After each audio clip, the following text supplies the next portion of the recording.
he's a Murdoch henchman ultimately. And if you look at the way that, I mean, he pretends to be neutral, but look at the way how he treats his Israeli guests and his Zionist guests compared to the way he disrespects his Muslim guests, cuts them off after a few seconds, doesn't allow them to expand their thoughts or finish their sentences, is always on the offensive, whereas he gives his Israeli guests and his Zionist guests the time to speak, etc. But just look, Paul, I mean, just look at, I mean, the only reason why we're even considering going on Piers Morgan is because we can't get anywhere else. You know, the BBC won't take us, Sky won't take us, Channel 4 won't take us. So we're relegated to literally going on this platform where we're harassed. Why won't, I mean, you pointed to some kind of hypothetical, maybe real blacklist almost, seem to be implying that, because you think that is the case, and you're just not going to, right, okay. I believe there's a blacklist, and I believe there is a memo that has gone out from, I don't know, maybe intelligence agencies or government departments saying these people are not acceptable. Therefore, you should not invite them on their show. I'm not saying it's an order, but, you know, ultimately people that work for the BBC and these channels, you know, they've gone to school, or they're mixed in the same circles as people in government or intelligence agencies. So it's a revolving door, quite frankly. And I'm sure they've exerted some kind of influence. Yeah, that would make sense if there's been this consistent non-inviting of people. Yes, yourself, absolutely. You were invited. Suggest there is something going on clearly without being paranoid. There's some kind of, I mean, are there any Muslim voices in the mainstream media at all now, or is it simply are Muslims now relegated to the alternative media? Yeah. And is that necessarily a bad thing? Because I think if I'm not mistaken, even Elon Musk says he doesn't read the legacy media anymore. He's on Twitter or X. You know, it is not the real interesting news that young people particularly consume on these alternative platforms like yourself, like X, like TikTok, and so on. So does it really matter so much in terms of you still have a very big constituency, even if it's not Middle England so much? Paul, I'm not begging to go on the mainstream media. It doesn't bother me at all. Okay. I just think that they still have a lot of power, and you know, if the BBC, for example, claims to represent all constituencies and communities of this country, then I think it's only fair that they give Muslims a fair crack of the whip. That's my only point. But no, I'm not desperate to go on the BBC or Sky. I'm quite happy working within the Muslim community. And yes, you're right. I mean, obviously, I'm very interested in the media generally. I'm a student of the media. And what's been happening over the last couple of decades is that mainstream media has been shedding its audiences. So obviously, people don't really read newspapers anymore. You know, they don't really buy newspapers anymore. So when I was growing up, and I'm sure when you were growing up as well, the broadsheets and the tabloids had a stranglehold over information. Yeah, that was the only way that you can disseminate information. Yeah. And then the TV channels like the BBC and ITV would often pick up on their stories and amplify them. But now no one's reading newspapers anymore. So newspapers are shedding their revenue and their audiences. They're becoming far less influential. And also the TV channels as well, you know, kind of terrestrial TV that we used to call it.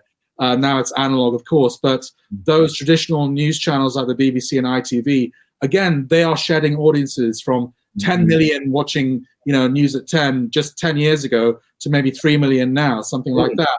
So literally they're getting very scared. The mainstream media is losing its stranglehold over the national conversation and the national narrative.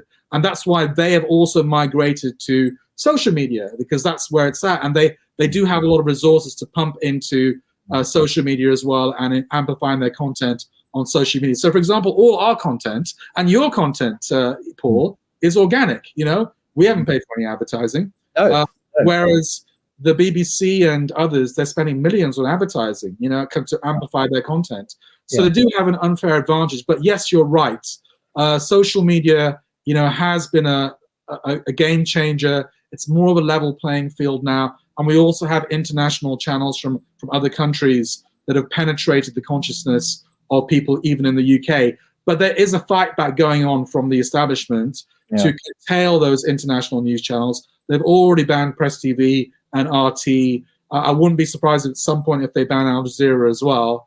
And also, even social media companies are, you know, especially Mark Zuckerberg and previously Jack Dorsey, they were very, very quick to try to ban alternative content.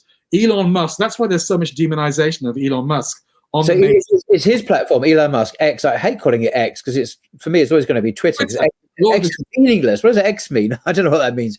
No, but is this the premier platform now for Muslims, reasonably-ish free speech? I know there are some issues, but certainly compared to the other platforms, is this the go-to place for news, do you think? So Elon Musk is a free speech champion. Now, obviously, that comes with some positives and negatives. It means that people like Katie Hopkins and Tommy Robinson get to come back and spat their hatred. But I think that's the price we have to pay for us being able to express our minds on Twitter. Yeah, that's why I was saying that there's so much demonization of Elon Musk in the mainstream, because he's annoying a lot of people by allowing people like me and you, for example, and many others to express themselves freely on Twitter.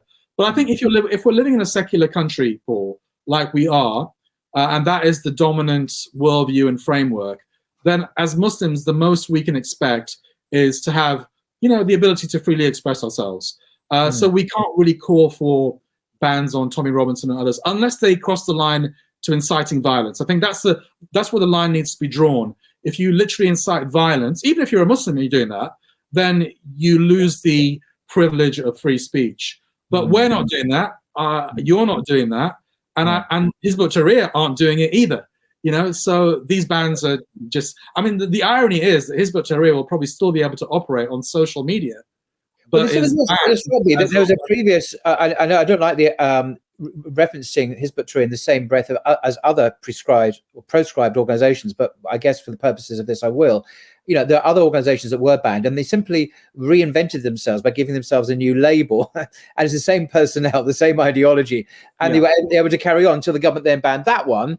And you had this kind of bizarre cat and mouse game. So, you know, the personnel, the spokesman, and so on can continue, presumably, saying exactly what they have been. It's just they can't do it under the name of Hizb ut-Tahrir anymore. Yeah, but unfortunately, it'll be worse than that. They'll probably go after their assets, and I don't know whether if they have an office.